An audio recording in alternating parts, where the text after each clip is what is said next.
ফন্টের নামটা লিখে সার্চ দিই, লি, এই দেখেন লি তাহের নামের অপশনটা এই দেখেন চলে আসছে, দেখছেন?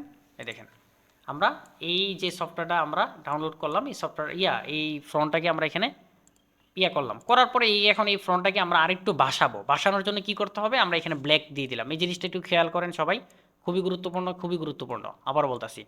এখান থেকে আমরা এটা ব্ল্যাক ক্লিক করলাম, ব্ল্যাক মানে একদম কালো। করার পরে control C control F, control C control F তো আমরা জানি, যেখানে কপি করবো সেখানে পেস্ট হবে। তারপর এখানে আমরা কালারটা দিয়ে দিলাম, লাল কালার দেওয়ার পরে আমরা এখানে সিলেক্ট করা অবস্থায় আমরা এখান থেকে কিবোর্ডে এরো বাটন অপশনে ক্লিক করে আমরা একটু সরাই নিলাম। সরাই নিয়ে আমাদের কিবোর্ড থেকে কন্ট্রোল সি কন্ট্রোল বি মানে বাংলাদেশের বি ক্লিক করলাম। করার পরে আমরা এইখান থেকে এই যে কালার প্লেটটা যেটা আছে ফিলটাকে আমরা স্ট্রোকে নিয়ে আসলাম। আনার পরে স্ট্রোকটাকে উপরে তুলবো, তোলার পরে এখান থেকে হোয়াইটটা যেটা আছে হোয়াইটটা আমরা দিয়ে দেবো। এই যে দেখেন একটা সাদা চলে আসছে।